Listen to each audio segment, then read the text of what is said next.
Hey, the new marketing report just came out from the Rhode Island Association of Realtors. We had a bunch of reports come out over the last couple days, really, including a new housing start statistic from, I think it came out of Fannie Mae or Freddie Mac. So there's a lot to talk about on what's happening in this crazy market.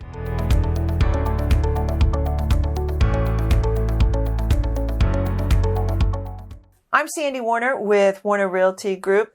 And if you've been paying any attention at all, you know that we remain in a crazy, hyper-competitive real estate market here in Rhode Island and across, most of the United States. And there's a couple things that continue to drive that market. And let's talk today about Rhode Island, specifically what we're seeing.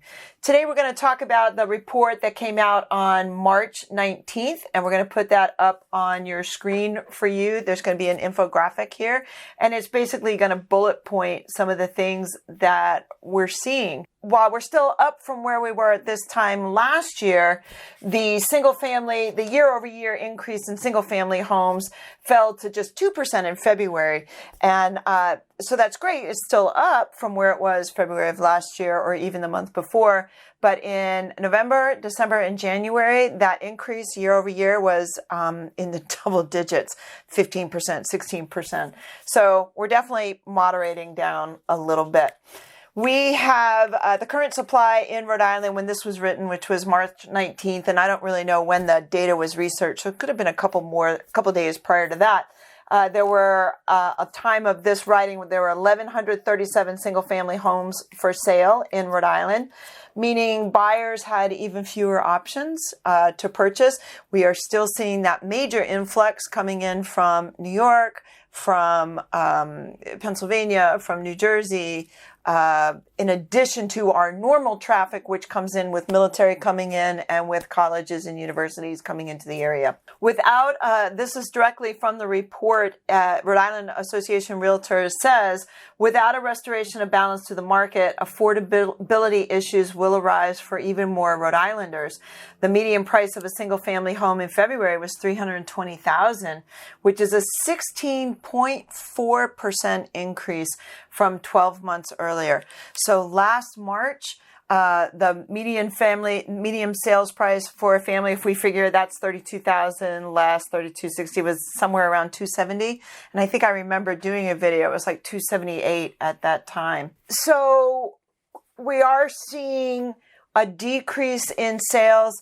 Some of that is being driven by some sellers who would otherwise be adding their homes to the market because we're coming into the spring market are not selling their homes because they can't go anywhere. They cannot replace what they have.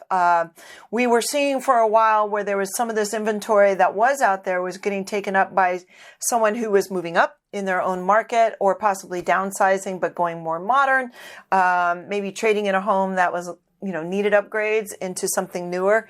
We're not seeing that. And because sellers can't immediately go into something else, they're not putting their own homes on the market. So new housing starts are way down, both in the number of homes actually being built. The number of permits that were sought went down drastically. It was estimated somewhere around, they thought they would see a 2% decrease in the number of that. That was estimated by the talking heads that estimate such things. They saw actually a 2-digit increase. It was 10 or 13%. So not only are new houses not being built, people aren't submitting permits to go ahead and build those houses. A lot of things driving that. We're still seeing a timber shortage. We're seeing a glass shortage, which is, I don't understand that, but I've heard that from several people, and just in our own experience, just trying to repair windows, we're hearing that from people. And of course, we're seeing this massive reconstruction boom. So many people just can't get the help. Even if they want to go build the houses, there aren't people to go and do this kind of work. So Rhode Island continues what we're seeing everywhere else in the country. Inventory continues to go down, which is forcing prices up. We're seeing some moderation in the market. We are seeing some pushback on interest rates. The investor interest rate had a significant rise last Monday, went up to the mid threes. And then we're going to start seeing the federal interest rate for conventional home loans is starting to inch up as well. So interesting confluence of events, slowing down slightly the growth in the home market, not making it any easier for people to buy a home unless you have a lot of cash and you can offer a lot of money. Continues to be very, very difficult for first-time home buyers because prices have gone so high.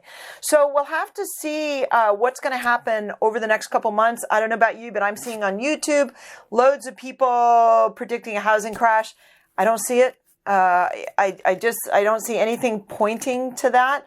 So we'll have to just wait and see. So meet me back here in August or September. Let's see what happened over the summer. Hope you're having a great day. Give us a call at Warner Realty Group. It's 401-662-7204. Bye.